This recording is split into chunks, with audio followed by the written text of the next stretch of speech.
Well, I would like to welcome everybody to the 8 a.m. Community Cafe on the 17th of June. Today I've got with me Glenn Stockton from Stockton and Stern in Gardner, Kansas, although today he happens to be in New Orleans. And my name, of course, is Christian Toman. I'm with First Option Bank. I run our trust department. And today, Glenn and I are going to spend some time talking about the impact of charitable distributions, charitable decisions, really, on some of the things that we do as advisors. So, Glenn, first of all, I'd like to welcome you. Thank you, Christian. Hope you're enjoying New Orleans. And, 2 weeks ago, Mark Roberts of Affinity Asset Management and I spent some time talking about the Secure Act, which was the legislation passed in December, which really had an impact on retirement plans. And obviously, you as a estate planning attorney have a significant role in helping people make those decisions. So from a charitable distribution standpoint, what impact did the Secure Act have, and what are some of the strategies that you've talked to people about to help them take advantage of that?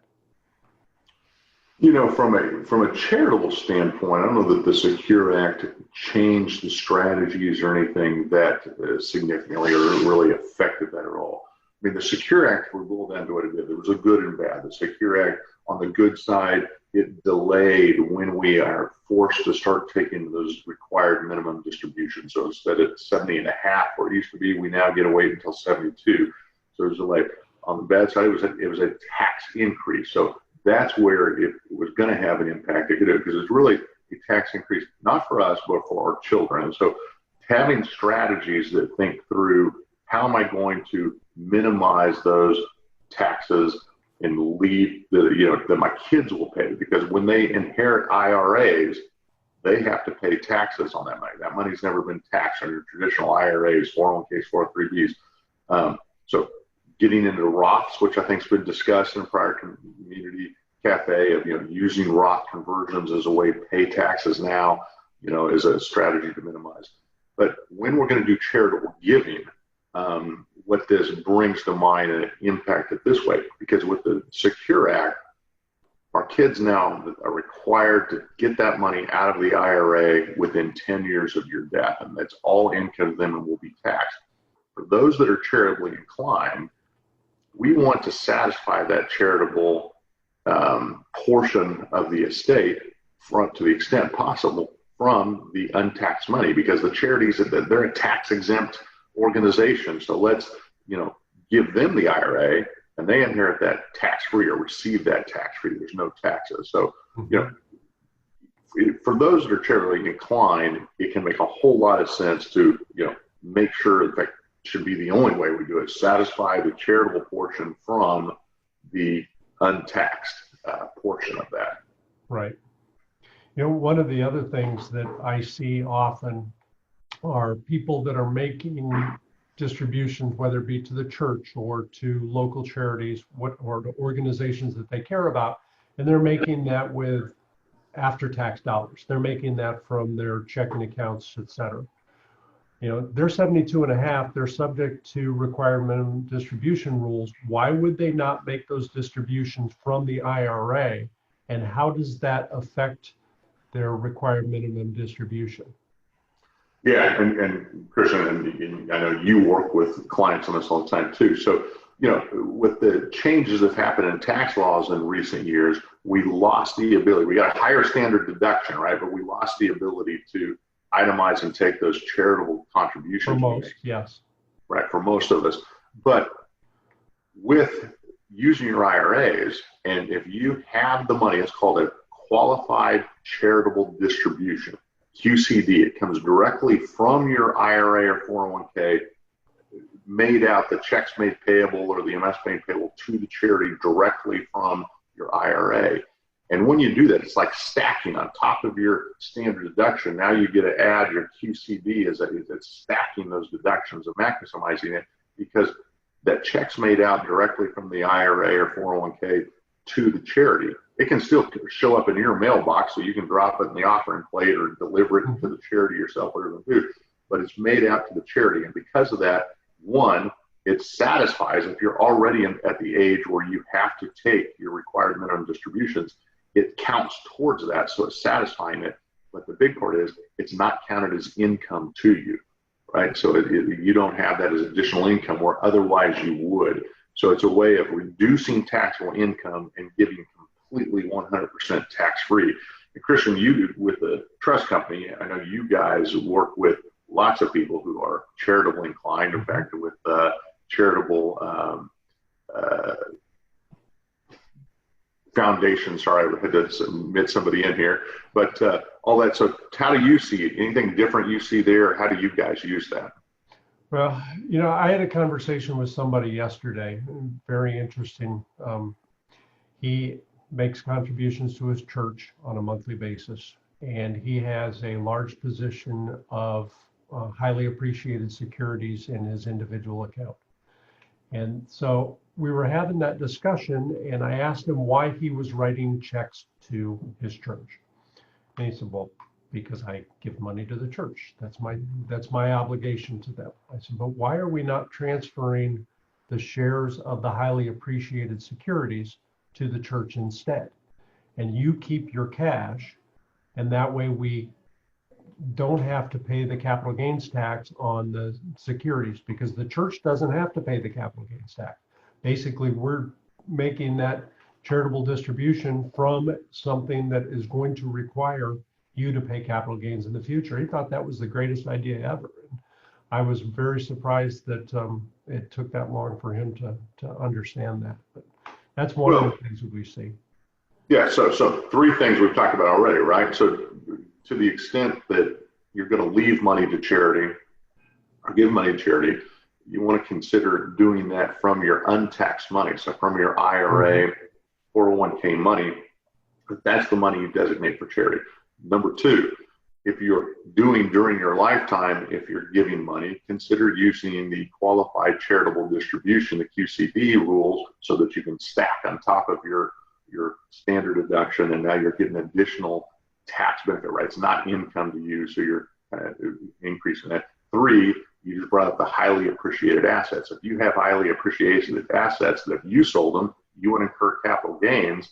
Use that portion rather than money you've already paid taxes on. Use that to go to the charity. And again, we've done that as a way of minimizing or reducing taxes. So why do you think, Christian, that so many people don't know about these? I work with in my profession. I work with people who have lots of different financial advisors out there. And to me, there's a difference between a professional money manager, professional fiduciary, and just a financial planner. What do you see that distinction, and why do you think that distinction exists? Yeah, I've got to be careful how I say this, because I don't want. Sorry to put you there. No, it's okay.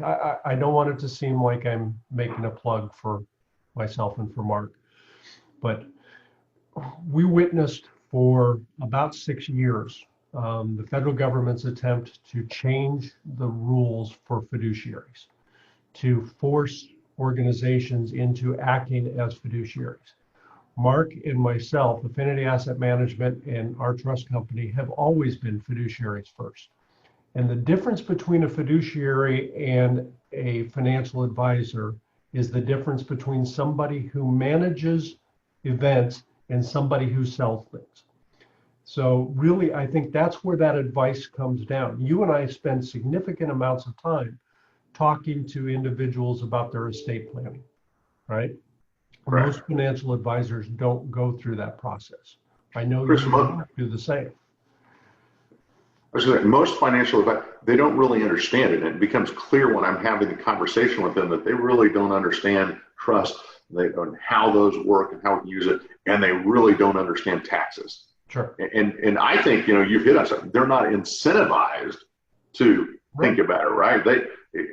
I can say these things because I'm not in that industry, but I work with a lot of advisors. To me, they're mutual fund salespeople, and they may be very good at it and getting into good funds of that.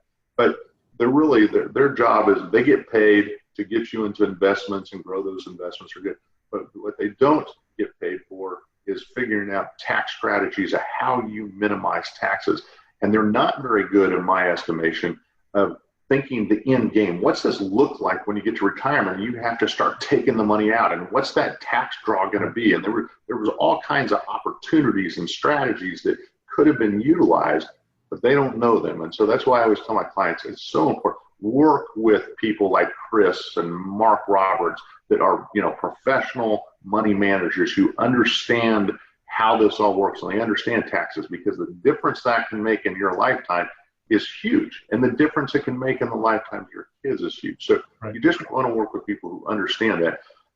Christian, something that we haven't really, I think, talked about before in here, but there's opportunities in this down market.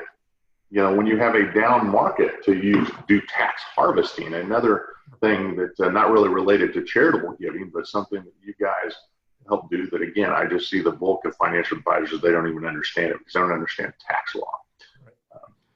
Back to our conversation about charitable intent, and you and I have sat in meeting after meeting where we've talked to people about the design of their trust and how they're structured, et cetera.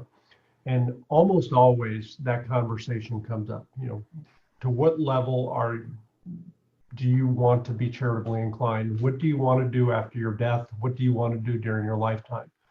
And we've had significant conversations about that. And I think it would be helpful for people to hear a little bit about how that charitable intent can be structured. I think too often I see, especially in will planning, I see outright distributions at death that are left to a charity. And I'll give you an example. One of the charitable foundations that we manage, which, by the way, I went back and looked, came into play 42 years ago today. It was 42 years ago on this day that one of the foundations that we have came into play, which was why I wanted to bring it up. But the original amount that was left into that charitable foundation, if they had left it outright to charity at that point in time, now we give out on an annual basis more than they would have left as a one-time gift 42 years ago. So the impact that that's had on communities and on schools over the last 40 years has been absolutely dramatic. And so maybe talk a little bit about how a charitable foundation works and how that can fit into an estate plan and what the difference between that and an outright distribution is. Yeah, so for most people, if we're going to leave money to charity and use a foundation, that foundation is going to come into existence after our death, right? We could set up a foundation during our lifetime and funnel money into that. And there could be good reasons to do that if we've got, we're giving away significant amounts of foundation. But for most of my clients, and Christian, you guys have been the people that I always refer to as the trust company because you guys do so much of this. But we set up through a trust, a charitable foundation to be created at your death. And that money in that foundation, then we have a certain amount of your assets that will go into that. Certainly we want to satisfy the extent possible from those qualified accounts, the IRAs and that, because again, they're going to receive that money tax-free. We have to go to the foundation, which is a charitable organization, a 501c3, exempt from taxes. And then, but there are rules that certain money has to go out to these charities each year, have to be distributed out. But money can be held back for a period of time too, or in perpetuity to grow that money. And Christian, what you're talking about is by doing that, by utilizing that strategy, the charities don't get as much upfront than had we just done a one-time, here's your money, we're done. But by utilizing a foundation within a short period of time, you've got a situation where you're giving away more money each and every year than what you would have given in year one. So, year one, we were giving them $300,000. You may be giving $350,000 or $400,000 this year and doing it again another $350,000, $400,000 next year. And because that money continues to grow in a tax advantaged environment. So I have quite a few clients where they were charitably inclined. And so we've set up this foundation. And each year when we meet with our annual reviews, we're looking at, are these still the charities you want to involve, or are these? So Chris, talk a little bit about that, because here's what I like talk about. I know when I've set the trust up, we've set up even, remember, the person who's doing this charitable giving is now deceased, but we've got some where they've set up family members of theirs who help sit on an advisory board to decide which charities. This is what my aunt or my mom would have wanted to go, and the family's involved. And there's lots of that. So talk a little bit about how family can be involved and any other thoughts you have on that, charitable foundations. A few weeks ago, in one of our first community cafe discussions, you and I talked about parenting from the grave. And I've actually seen this happen in quite a few instances where mom and dad, in an attempt to influence their children after they're gone, and use that charitable foundation as that purpose, so that they're involved in making decisions that are above and beyond them, that make a difference in people's lives, that aren't just about the kids, that they're involved in the investment decisions, they're involved in the tax decisions, they're involved in the distribution decisions for years and years, which helps to shape them in their own lives. And so what I've seen is the impact that that's had on, I remember one example. I had an individual who had two twin daughters, and one was in medical school and was going to be very successful on her own. And she was that person that was driven and was going to go do her own thing. The other one was more of a socialite, more of a communication, person, but really didn't have a path forward that was easily identifiable when she was 19, 20, 21 years old. So they, in their charitable foundation, they named her to the board of directors of that. And we watched over time as she became kind of a leader in the community. She became somebody that people could count on. She got involved in different organizations, and this created it created a revenue stream for her because she was paid to be on the board of directors, but it also created an opportunity for her to learn once mom and dad were no longer around to help teach her. And I think, that parenting from the grave discussion that we had a few weeks ago, I think is very vital, because I can speak for myself. When it comes to my kids, if something were to happen to me, I'm out hiking for the next month. If something were to happen to me while I'm hiking, right, I still have hopes, wishes, dreams, and I want to be able to influence my children after I'm gone. And that is one of the ways that I've seen that absolutely changes the way kids look at the world. Their ability to be involved in those decisions, to think of things that are above and beyond themselves. To me, that is a very vital role in that charitable distribution process. So often I see distributions go out as a one-time thing, and they're meaningful. Organizations depend on them. A grant to the university, they take that money and they do something with it. But over time, that's really a meaningless gift.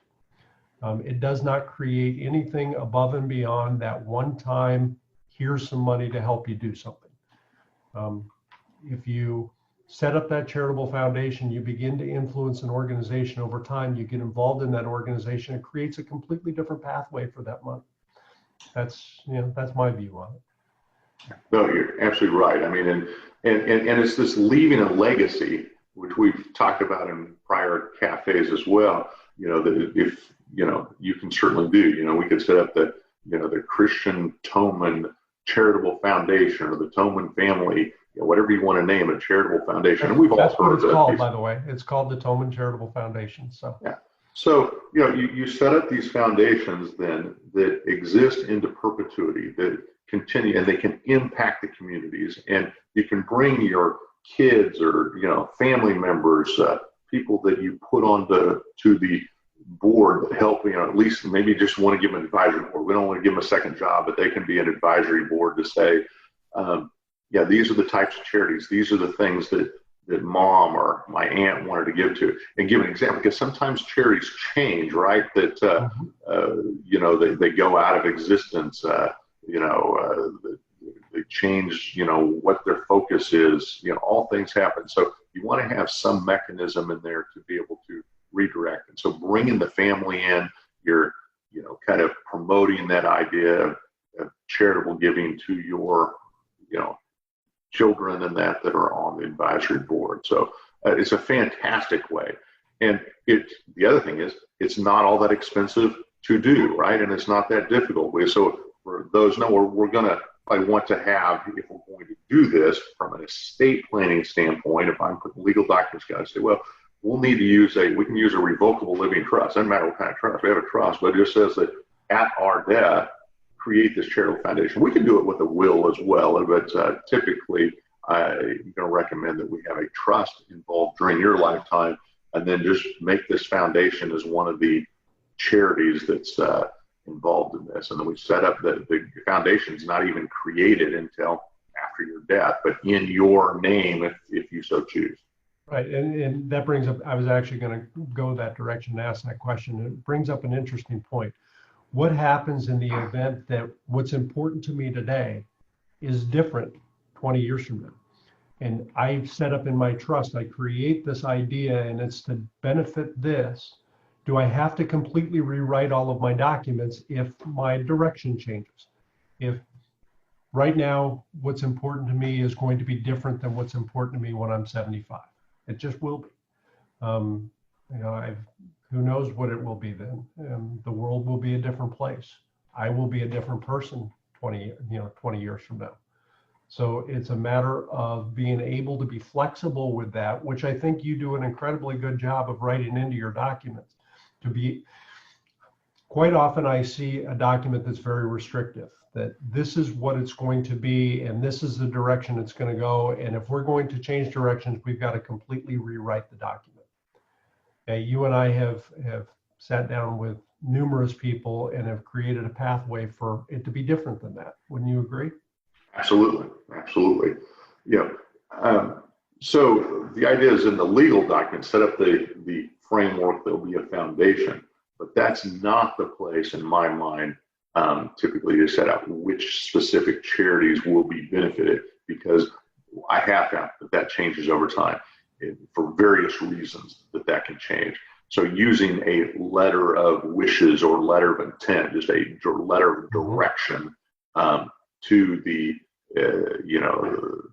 how it's going to go, what charities we want to support is, often the way that we will direct that. For those who are absolutely set that they're, I've had some that know it's going to my church and I don't want I'm never going to change this. And this is, well, okay, we can write it in. But I think the letter of direction, which tells the foundation, what those charitable inclinations are just a fantastic way of doing so, because it's so flexible and we can update that as frequently as we want very easily without having to go back in and start adjusting our trust or estate planning documents. Yeah. So from your guys, what I'd be interested in, so Christian, you guys have multiple foundations that you guys manage through First Option Bank and Trust. So your trust company is managing these. With some of the foundations, what are some of the things people should be aware of if they're thinking about doing this? What are some of the things, both the good and the bad? So on the good side, the things that these foundations can do and are doing through Action Community, because it's not just giving money, right? It's money for specific purposes going to be given. So just talk a little bit about how these foundations have made a difference in community and what people should be aware of, good and bad, as they think about setting these up.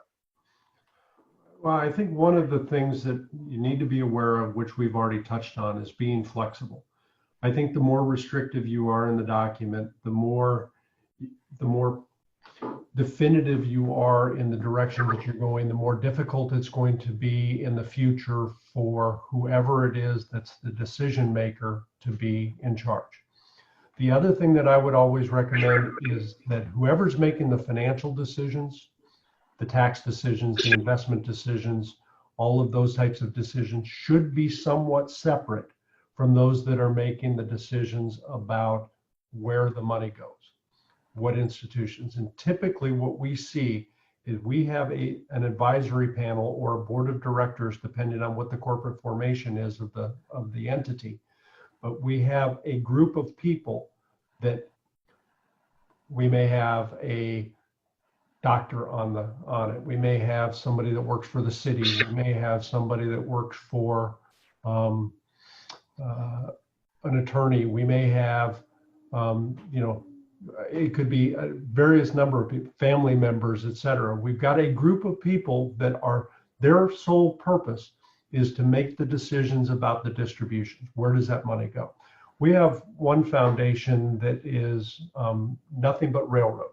It is entirely, he was a railroader, fell in love with the railroad, left a lot of money into a charitable foundation to benefit railroad projects, basically historical projects around the railroad. And every year we make distributions, and all of the people that are the decision makers for those distributions are all involved with the railroad in one way, shape, or form. Now, our job is to manage the assets, handle the taxes, and to basically coordinate that effort by the group of people.